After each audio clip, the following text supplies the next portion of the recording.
다 같이 찬송가 154장 함께 찬양하시겠습니다.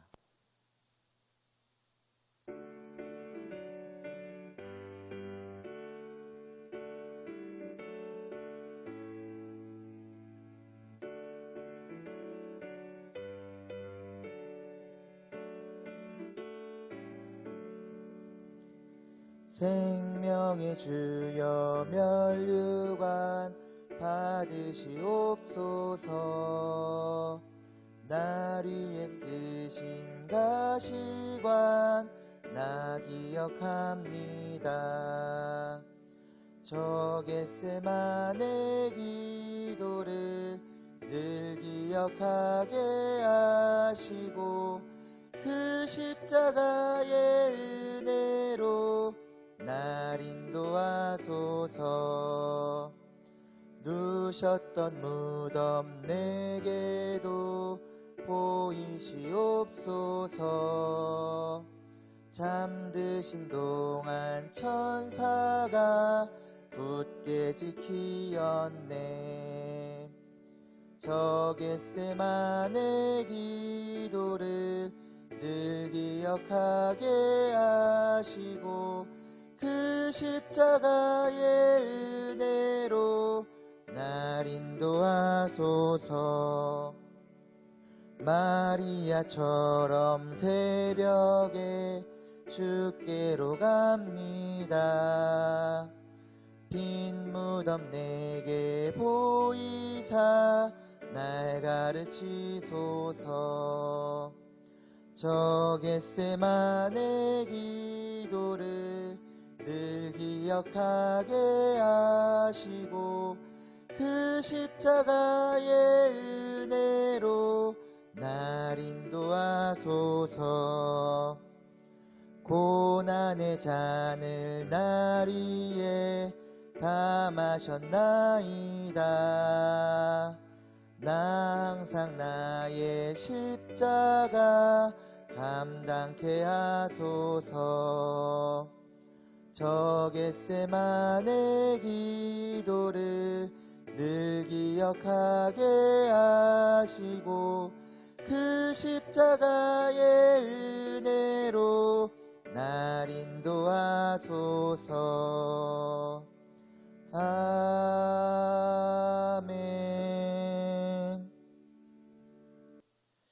오늘 함께 나눌 말씀은 마태복음 27장 57절로 66절 말씀입니다. 함께 봉독하시겠습니다. 저물었을 때에 아리마대의 부자 요셉이라 하는 사람이 왔으니 그도 예수의 제자라. 빌라도에게 가서 예수의 시체를 달라 하니 이에 빌라도가 내주라 명령하거늘 요셉이 시체를 가져다가 깨끗한 세마포로 싸서 바위 속에 판 자기 새 무덤에 넣어두고 큰 돌을 굴려 무덤 문에 놓고 가니 거기 막달라 마리아와 다른 마리아가 무덤을 향하여 앉았더라. 그 이튿날은 준비일 다음 날이라.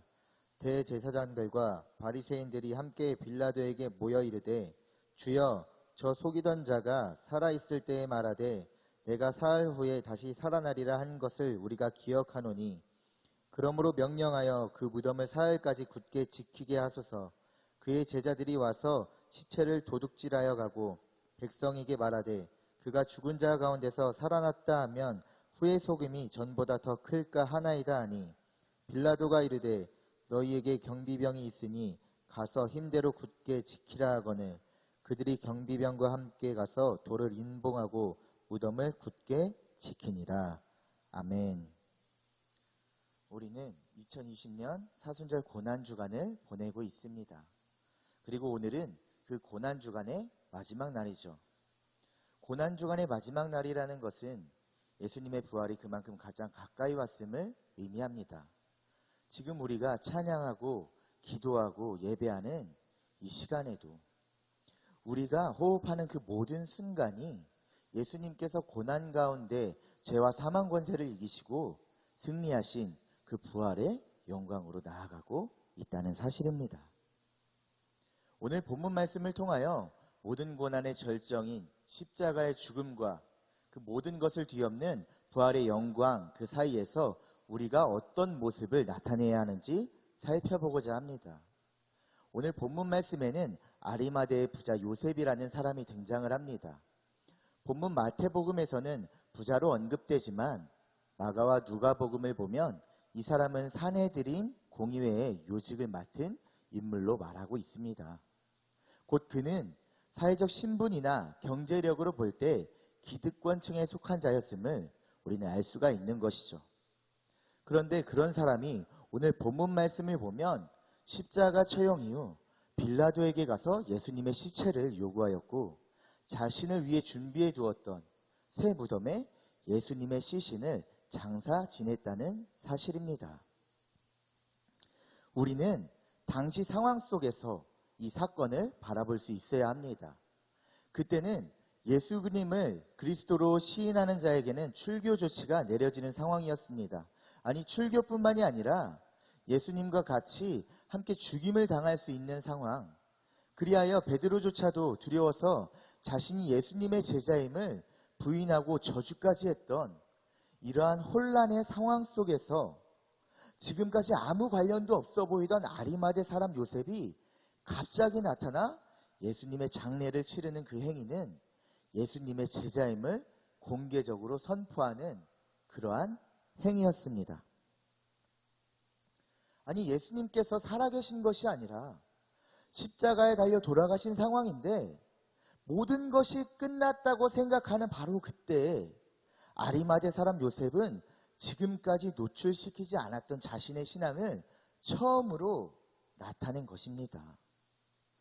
예수님의 제자이기에 감당해야 하는 그 모든 책임을 무릅쓰고 많은 사람 앞에서 예수님의 장례를 치름으로 예수님의 제자된 자신의 모습을 드러낸 것이죠.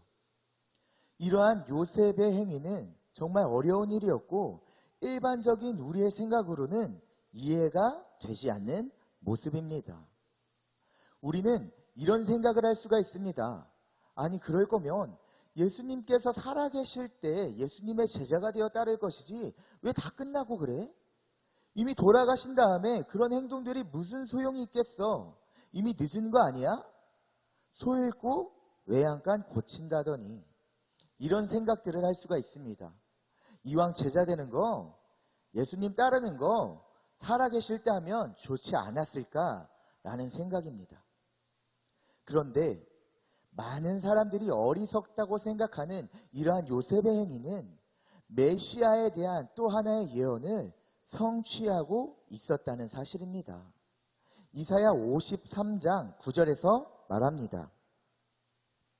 그는 강포를 행하지 아니하였고 그의 입에 거짓이 없었으나 그의 무덤이 악인들과 함께 있었으며 그가 죽은 후에 부자와 함께 있었도다. 모든 제자들이 예수님을 부인하고 도망간 상황에서 부자 요셉의 거리낌 없는 행위를 통하여 메시아에 대한 예언은 하나의 착오 없이 이루어지고 있었습니다.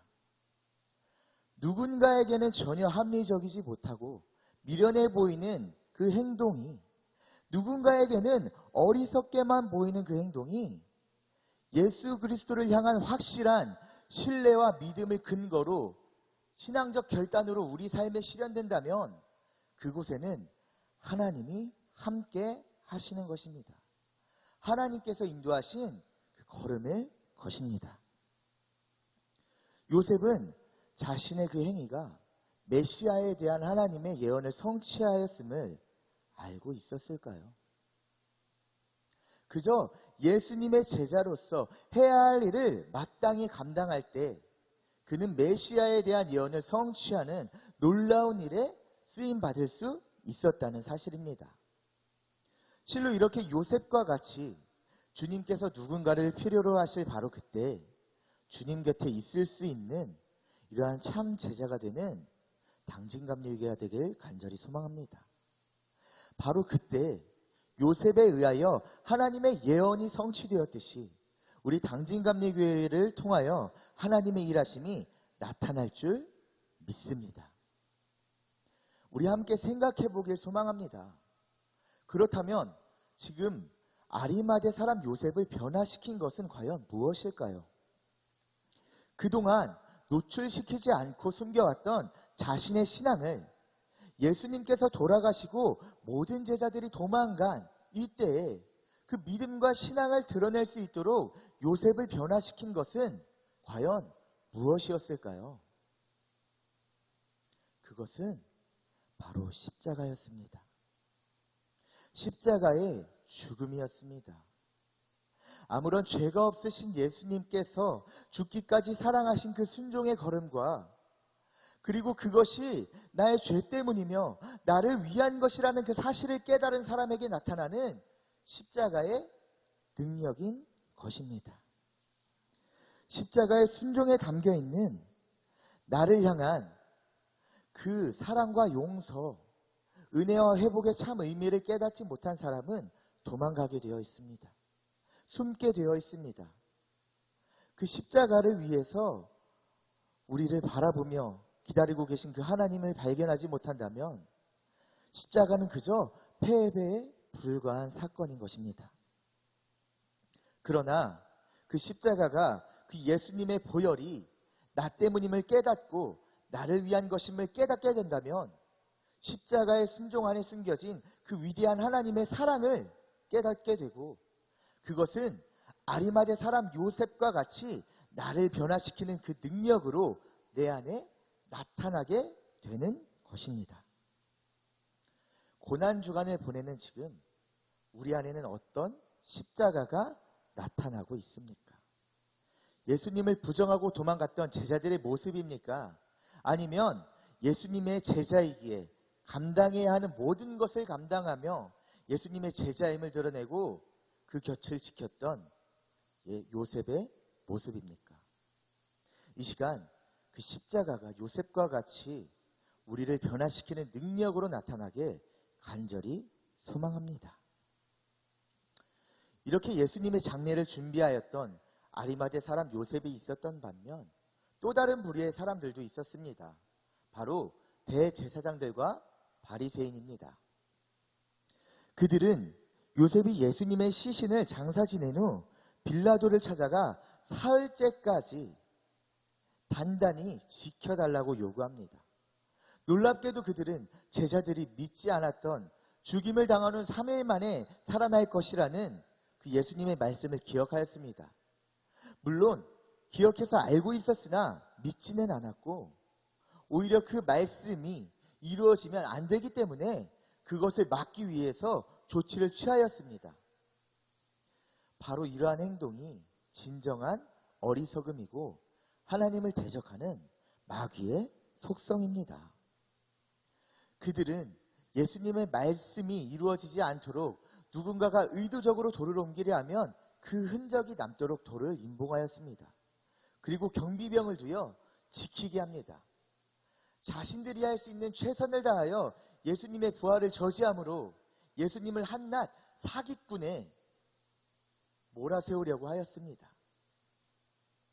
예수님을 그 안에 가두고 죽은 상태로 다시 나오지 못하도록 애를 쓰는 것입니다. 만일 예수님께서 그 안에서 나오는 순간 반대로 그들은 사기꾼이 되고 패배자가 되기 때문에 어떻게든 자신들을 지키기 위하여 예수님의 능력을 막으려고 합니다. 이러한 모습은 그때나 지금이나 마찬가지인 것 같습니다. 세상의 많은 사람들이 자신들의 노력으로 하나님을 거짓으로 포장하고자 합니다. 인터넷이나 신문이나 책이나 많은 곳에서 기독교를 비방하고 비판합니다.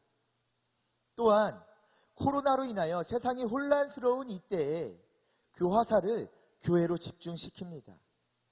뉴스만 보면 모든 교회는 죄인이 되어 있습니다. 예배를 막으려고 합니다. 모든 안전수칙을 지키고 조심하여도 예배를 드리는 그 행위 자체가 죄를 짓는 것처럼 만들어 버립니다. 하지만 여러분, 부활은 막는다고 막을 수 있는 것이 아니었습니다. 하나님께서는 하나님 자신의 시간에 하나님께서 하실 일을 행하실 것입니다. 오늘 예수님을 가두고 부활을 막으려는 대제사장과 바리새인들의 어리석음은 예수님께서 부활의 영광으로 나타나실 때 그 위대하신 능력 앞에 무릎을 꿇게 될 것입니다. 말씀을 정리합니다. 고난주간의 마지막 날 십자가의 능력이 우리에게 어떻게 나타나야 할까요? 예수님의 십자가를 통해 아리마대 사람 요셉은 그 능력이 빌라도와 싸우는 것이 아니었습니다.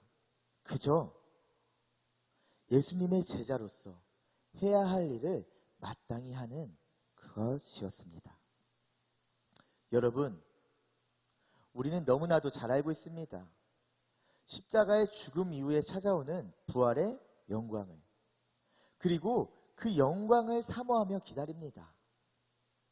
그런데 십자가의 죽음 이후에 부활의 영광이 찾아온다는 사실은 너무나도 잘 알고 있지만 십자가 없이는 부활의 영광이 찾아올 수 없음을 놓치고 살아갑니다. 이번 사순절 우리는 어떤 십자가를 감당하시겠습니까? 어떤 십자가를 통하여 부활의 영광을 기뻐하시겠습니까? 고난주간의 마지막인 오늘 예수님의 십자가로 끝나는 것이 아닌 요셉과 같이 우리가 져야 할 십자가를 감당하는 우리 모두가 되길 간절히 소망합니다. 그때 예수님께서는 부활의 영광으로 우리를 찾아오실 것입니다. 기도하겠습니다. 하나님, 내가 바라는 것은 그리스도를 알고 그분의 부활의 능력을 깨닫고 그분의 고난에 동참하여 그분의 죽으심을 본받는 것이라는 바울의 고백을 기억합니다. 사순절을 통해 십자가의 능력을 알게 하신 하나님, 그 능력이 우리 삶에 역사하여 우리를 변화시키게 하여 주시옵소서. 십자가의 끝에는 부활의 영광이 있다는 사실을 너무나 잘 알고 있지만 십자가가 없이는 부활의 영광이 나타날 수 없음을 깨닫지 못하였습니다. 사순절 고난주간의 마지막을 보내고 있는 지금 우리가 감당해야 할 제자로서의 십자가가 무엇인지 깨닫게 하시고 마땅히 감당하는 우리가 되게 하여 주시옵소서. 그리하여 부활의 영광에 누구보다 기쁨으로 참여하는 우리 당진감리교회가 되게 하여 주시옵소서. 이 모든 말씀 우리를 구원하신 예수 그리스도 이름 받들어 기도드렸습니다. 아멘.